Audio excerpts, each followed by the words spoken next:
नमस्कार विद्यार्थी मित्रांनो, ITI इलेक्ट्रिकल ई स्टडी या चॅनलवरती आपले सर्वांचे हार्दिक स्वागत आहे. आज आपण या ठिकाणी द्वितीय वर्ष थिअरीमधील सिंगल फेज मोटरमधील जो प्रकार आहे रिपल्शन मोटर याबद्दल थोडक्यात माहिती घेणार आहोत. चला तर मग बघूया आपण रिपल्शन मोटर.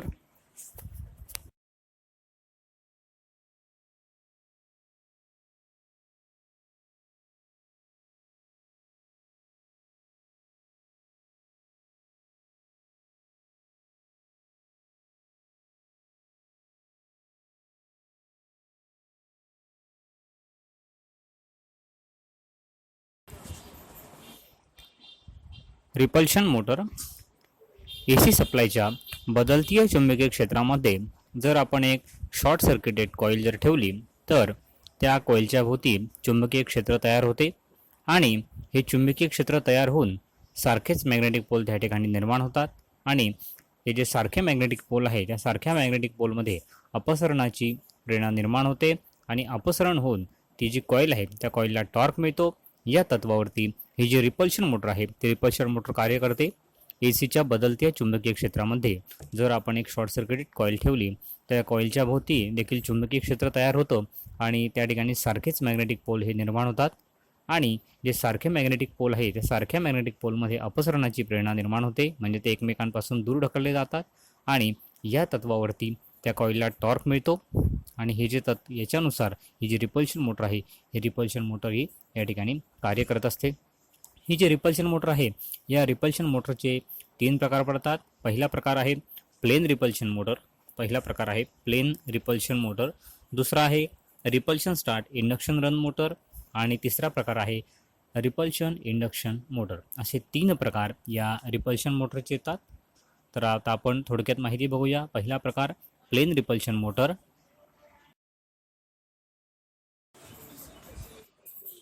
आता आपण माहिती घेऊया ती म्हणजे प्लेन रिपल्शन मोटर्स. या मोटर्सची रचना जर बघायला गेलं तर या मोटरचा स्टेटर हा स्प्लिट फेज इंडक्शन मोटरच्या स्टेटरसारखाच असतो. ही जी प्लेन रिपल्शन मोटर आहे त्या प्लेन रिपल्शन मोटरचा स्टेटर हा जी स्प्लिट फेज मोटर आहे त्या स्प्लिट फेज मोटरच्या स्टेटरसारखाच असतो. या ठिकाणी एडी करंटचे जे लॉसेस आहेत ते एडी करंट लॉसेस कमी करण्यासाठी जो स्टेटर आहे तो स्टेटर लॅमिनेटेड केलेला असतो आणि या स्टेटरवरती सेमी क्लोज टाईपचे स्लॉट करून त्या स्लॉटमध्ये एकच कॉन्सेंट्रिक वाइंडिंग या ठिकाणी बसवलेली असते. त्याचबरोबर या मोटरचा रोटर हा DC मोटरच्या आर्मेचरसारखा असतो. या मोटरचा रोटर हा DC मोटरच्या आर्मेचरसारखा असतो. आर्मेचरवरील जे ब्रश आहेत आर्मेचरवरील जे समोरासमोरचे ब्रश आहेत ते एका जाड वायरने शॉर्ट केलेले असतात. तसेच हे जे ब्रश आहेत हे ब्रश पोलर ॲक्सिस आणि एमएनए यामध्ये 12 ते 20 अंशावर या ठिकाणी बसवलेले असतात. आता आपण बघूया ही जी प्लेन रिपल्शन मोटर आहे त्या प्लेन रिपल्शन मोटरची कार्यपद्धत कशी असते. ज्यावेळेस ही जी प्लेन रिपल्शन मोटर आहे त्या प्लेन रिपल्शन मोटरच्या स्टेटरला आपण सिंगल फेज AC सप्लाय देतो.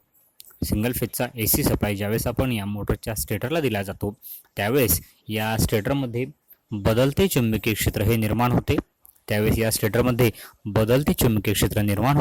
आणि त्या चुंबकीय क्षेत्रामध्ये आर्मेचर आल्यामुळे त्या ठिकाणी म्युच्युअल इंडक्शन होते आणि म्युच्युअल इंडक्शननुसार या आर्मेचरमध्ये सुद्धा EMF निर्माण होतो.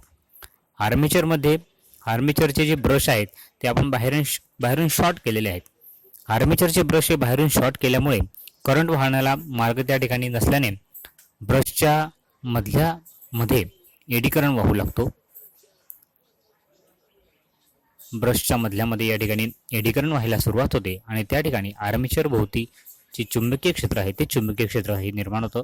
ज्यावेळेस स्टेटरचं चुंबकीय क्षेत्र आणि आर्मेचरचं चुंबकीय क्षेत्र या दोघांमध्ये जेव्हा सारखे पोल निर्माण होतील त्यावेळेस त्या ठिकाणी अपसरणाची प्रेरणा निर्माण होते आणि त्यावेळेस आर्मेचर म्हणजेच त्या ठिकाणी असलेला जो रोटर आहे त्या रोटरला टॉर्क मिळतो आणि तो टॉर्क मिळून तो जो रोटर आहे तो रोटर फिरायला सुरुवात होते. हा जो रोटर आहे त्या रोटरला मिळणारा जो टॉर्क आहे तो टॉर्क आणि दिशा हे जे आपण ब्रश बसवलेले त्या ब्रश बसवल्याच्या स्थितीवरती हे या ठिकाणी अवलंबून असतात.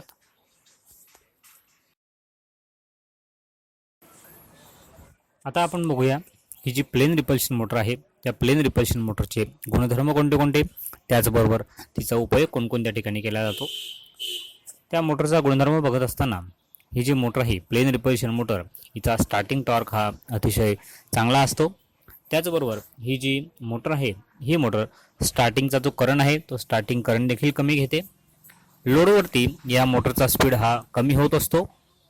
आपण जर ती ब्रशची जागा बदलली तर ब्रशची जागा बदलून आपल्याला स्पीड कमी जास्त करता येतो आणि आर्मेचरची फिरण्याची दिशा देखील आपल्याला या ठिकाणी बदलता येते. आता या मोटरचा जर उपयोग बघायला गेलं तर ज्या ठिकाणी आपल्याला उच्च स्टार्टिंग टॉर्कची आवश्यकता असते, अशा उच्च स्टार्टिंग टॉर्क ज्या ठिकाणी आपल्याला हवा आहे अशा ठिकाणी, त्याचबरोबर जर आपल्याला स्पीड कमी जास्त हवा असेल, मोटरचा जर स्पीड आपल्याला कमी जास्त हवा असेल अशा ठिकाणी या मोटरचा उपयोग जास्त करून केला जातो. उदाहरणार्थ क्रेन आहे, हॉइस्ट आहे, लिफ्ट आहे, अशा उच्च स्टार्टिंग टॉर्कची ज्या ठिकाणी आवश्यकता आहे आणि स्पीड कमी जास्तची आवश्यकता आहे अशा ठिकाणी ही जी प्लेन रिपल्शन मोटर आहे त्या प्लेन रिपल्शन मोटरचा उपयोग या ठिकाणी केला जातो. आता आपण दुसरा प्रकार बघूया. रिपल्शन मोटरचा दुसरा प्रकार आहे repulsion start induction run motor. Repulsion start induction run motor ही जी मोटर आहे ही मोटर रिपल्शनच्या तत्वावरती चालू होते आणि रिपल्शनच्या तत्वावर चालू होऊन इंडक्शनच्या तत्वावर फिरू लागते. ही जी मोटर आहे रिपल्शनच्या तत्वावर चालू होऊन इंडक्शनच्या तत्वावर फिरू लागते, म्हणून या मोटरला आपण repulsion start induction run motor असं म्हणतो. ही जी मोटर आहे या मोटरचा स्टेटर हा प्लेन रिपल्शन मोटरच्या स्टेटर सारखाच असतो. या मोटरचा स्टेटर हा जी प्लेन रिपल्शन मोटर आहे त्या प्लेन रिपल्शन मोटरच्या स्टेटर सारखाच असतो, परंतु या मोटरचा जो रोटर आहे त्या रोटरवरती आर्मेचर वाइंडिंग व स्क्विरल केज वाइंडिंग अशा दोन्ही वाइंडिंग या मोटरच्या रोटरवर केलेले असतात. ही जी repulsion start induction run motor आहे या मोटरवरती या मोटरचा जो रोटर आहे त्या रोटरवरती आर्मेचर वाइंडिंग आणि स्क्विरल केज वाइंडिंग अशा दोन्ही वाइंडिंग केलेल्या असतात. आर्मेचर वाइंडिंग ही कम्युटेटरशी जोडलेली असते आणि या कम्युटेटरच्या बाजूला कॉपरच्या अनेक गोलाकार पट्ट्या बसवलेल्या असतात आणि त्या ज्या गोलाकार पट्ट्या आहेत त्या सेंट्रिफ्युगल स्विचने या ठिकाणी जोडलेल्या असतात. आर्मेचर ज्यावेळेस स्थिर असतो त्यावेळेस आर्मेचर स्थिर असताना या पट्ट्या कम्युटेटरशी जोडलेल्या नसतात. ज्यावेळेस हा रोटर फिरायला सुरुवात होतो त्यावेळेस सेंट्रिफ्युगल स्विच ऑपरेट होऊन या पट्ट्या आहेत त्या आर्मेचरशी जोडले जातात.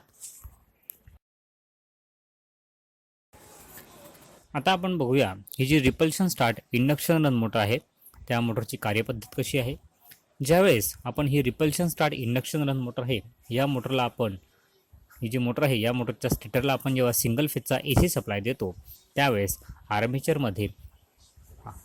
आर्मेचर हा रिपल्शनच्या तत्वानुसार फिरायला सुरुवात करतो आणि ज्यावेळेस हा आर्मेचर वेगात येतो तेव्हा सेंट्रिफ्युगल फोर्सने जो सेंट्रिफ्युगल स्विच आहे तो सेंट्रिफ्युगल स्विच या ठिकाणी ओपन होतो आणि त्या कम्युटेटरच्या भोवती ज्या कॉपरच्या पट्ट्या आहेत त्या कॉपरच्या पट्ट्याने कम्युटेटर शॉर्ट होऊन जी मोटर आहे ती इंडक्शन मोटरसारखी या ठिकाणी कार्य करायला सुरुवात होते. ज्यावेळेस या मोटरला आपण सिंगल फेजचा सप्लाय देतो तेव्हा आर्मेचर रिपल्शनच्या तत्वानुसार फिरायला सुरुवात होते आणि जेव्हा आर्मेचर वेगात येतो त्यावेळेस येथील जो सेंट्रिफ्युगल स्विच आहे हा सेंट्रिफ्युगल स्विच ऑपरेट होऊन तो कम्युटेटरच्या भोवती ज्या कॉपरच्या पट्ट्या आहेत त्या कॉपरच्या पट्ट्यांनी कम्युटेटर शॉर्ट होतो आणि जी मोटर आहे ती मोटर इंडक्शन मोटरसारखी कार्य करायला सुरुवात करते.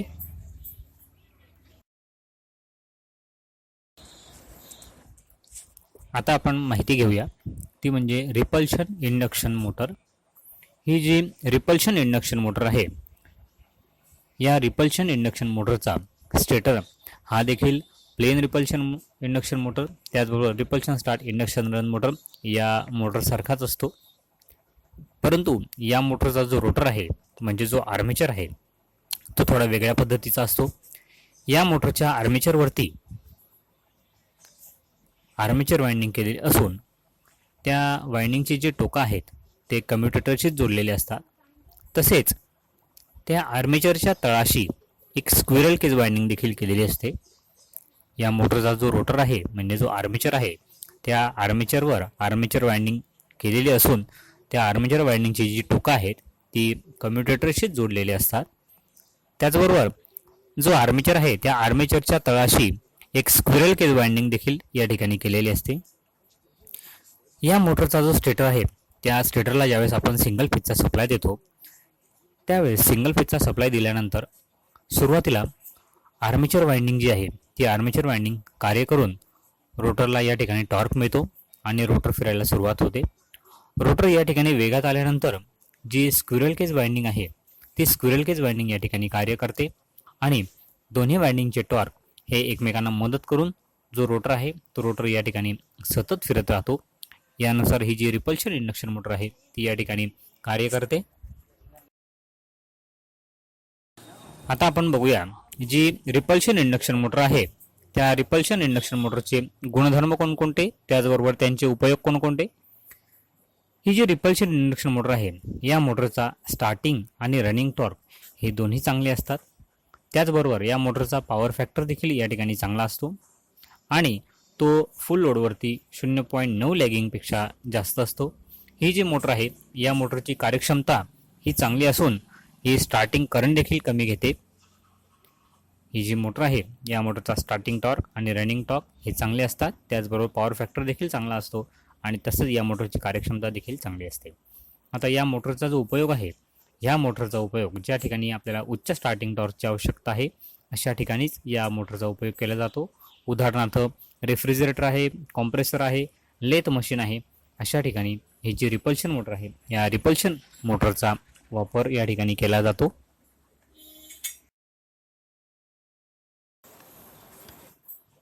विद्यार्थी मित्रांनो, आज या ठिकाणी आपण जी रिपल्शन मोटर आहे त्या रिपल्शन मोटरबद्दल थोडक्यात माहिती घेतली.